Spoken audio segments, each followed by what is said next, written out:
Hello दोस्तों, कमसांस channel में आपका स्वागत है। आज हम सीखेंगे डिफरेंट मोड ऑफ थिंकिंग। आइए अब एक कहानी सुनते हैं जो आपको इंस्पायर कर आप में जोश भर देगी। एक दिन चंद्रगुप्त मौर्य अपने सिंहासन पर बैठे हुए थे। कई चिंताएं उनके मन को परेशान कर रही थी। वो सोच में डूबे हुए थे और चाणक्य से मिलना चाहते थे। चंद्रगुप्त ने अपने सेवकों को बुलाया और उन्हें आश्रम साथ चलने के लिए कहा। आश्रम पहुंचकर वो तुरंत अपने गुरु के कमरे में गए, लेकिन चाणक्य वहां नहीं थे। चंद्रगुप्त ने आश्रम के शिष्यों से पूछा, गुरुजी कहाँ हैं? एक शिष्य ने कहा कि किसी ने उन्हें कई दिनों से नहीं देखा। चाणक्य बिना किसी को कुछ बताए कहीं चले गए थे। न उन्होंने किसी से जगह का जिक्र किया और न अपने लौटने का समय बताया। चंद्रगुप्त ये सुनकर हैरान हो गए। उन्हें समझ नहीं आ रहा था कि वो क्या करे। अपने गुरु के बिना वो खोया खोया महसूस कर रहे थे। वो चाणक्य का इंतजार करने लगे। अपने गुरु को खोजने के लिए उन्होंने सेना की एक टुकड़ी भी भेजी, लेकिन कोई भी गुरुजी का पता नहीं लगा सका। चंद्रगुप्त के पास अब कोई चारा नहीं था। वो बहुत चिंतित थे, लेकिन अब राज की समस्याओं को उन्हें ही हल करना था। उन्होंने अपने मंत्रियों को, सलाहकारों को इकट्ठा किया। उनकी मदद से धीरे धीरे उन्होंने राज के सभी मुद्दों को सुलझा लिया। एक बार फिर उनका राज खुशहाल और संपन्न हो गया था। कई महीने यूं ही बीत गए और फिर एक दिन अचानक चाणक्य लौटे। वो चंद्रगुप्त से मिलने महल की ओर गए। उन्हें देखकर चंद्रगुप्त की खुशी का ठिकाना न था। वो चाणक्य के पास गए और उन्हें पैर छूकर उन्हें प्रणाम किया। चंद्रगुप्त ने कहा, गुरुजी, कृपया करके ऐसा दोबारा ना करें। यूं अचानक सब कुछ छोड़कर ना जाएं। इस राज्य को चलाने के लिए मुझे आपकी ज़रूरत है। चंद्रगुप्त को देखकर मंद मंद मुस्कुराने लगे और कहा, क्या अब राज्य की समस्या हल हो गई? राजा ने कहा, हाँ, हमने किसी तरह से हल ढूंढ लिया। चाणक्य ने चंद्रगुप्त की ओर देखा। उनकी आंखों से ज्ञान झलक रहा था और कहा, चंद्रगुप्त, हमेशा याद रखना, अपनी समस्याओं को सुलझाने के लिए किसी पर निर्भर मत रहना।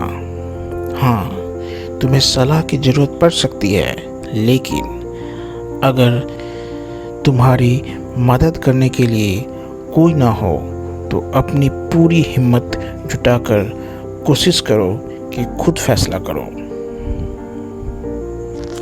तुम राजा हो। एक लीडर होने का मतलब है मुश्किल समय में सही फैसला लेना। ये सुनकर राजा ने पूछा, लेकिन मैं सही फैसला किस तरह से ले सकता हूँ? चाणक्य ने जवाब दिया, मैंने तुम्हें अविंसिकी के बारे में बताया है। ये सोचने का साइंस है। इनकी मदद से तुम अपने आप ही सही डिसीजन लेने के बारे में सोचने लगोगे, और वो भी बिना किसी के गाइडेंस के। चाणक्य ने चंद्रगुप्त को 2 तरह की थिंकिंग मॉडल के बारे में बताया। ये वो स्ट्रेटजी है जिन्हें एक राजा फॉलो कर सकता है। पहला है लीडरशिप मॉडल, दूसरा है एडमिनिस्ट्रेटिव मॉडल। लीडरशिप मॉडल राजऋषि या एक आदर्श राजा के बारे में है। इस शब्द में राज का मतलब है राजा यानी लीडर, और ऋषि का मतलब है थिंकर यानी सोचने वाला। इस तरह एक आदर्श राजा होने के लिए इंसान को एक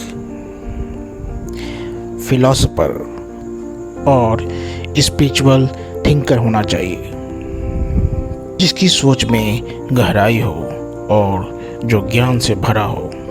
एक लीडर अपने अंदर के दुश्मनों को बाहर निकालकर खुद को जोश से भरकर अपने सभी ड्यूटी को पूरा कर और अच्छे व्यवहार से राजऋषि बनता है।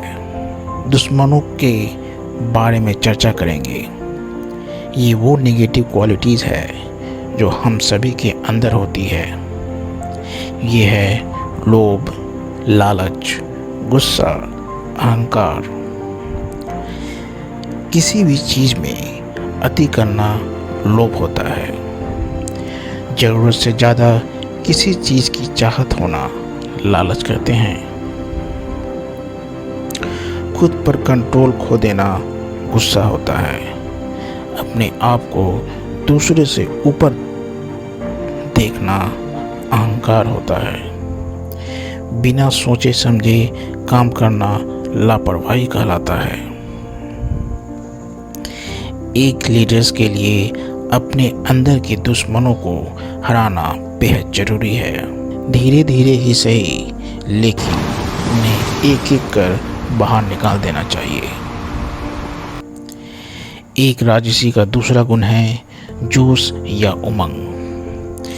एक लीडर को जोशीला और एनर्जी से भरा होना चाहिए। यही सफलता का राज है। अगर एक लीडर में जोश होगा और अगर वो अपने आसपास जिंदा दिल माहौल बनाएगा तो लोगों में भी जोश भर जाता है। उनमें उम्मीद की किरण जागती है, वो भी जुनून से भर जाते हैं। इस तरह वो खुद आगे आकर कई एक्टिविटीज़ में हिस्सा भी लेने लगते हैं। तीसरा गुण है अपनी ड्यूटी को पूरा करना। एक राजा एग्जाम्पल सेट कर लीड करता है। वो अपने सभी ड्यूटी को पूरा करता है ताकि लोग भी अपनी अपनी जिम्मेदारी को समझें और उसे पूरा करें। अच्छा काम कर वो दूसरों को फॉलो करने का रास्ता दिखाता है। चौथा गुण है अच्छा व्यवहार बनाए रखना। एक लीडर में ईमानदारी और सच्चाई होनी चाहिए, सिर्फ लोगों के सामने ही नहीं बल्कि अकेले में भी उन्हें हमेशा सही व्यवहार ही रखनी चाहिए। धन्यवाद।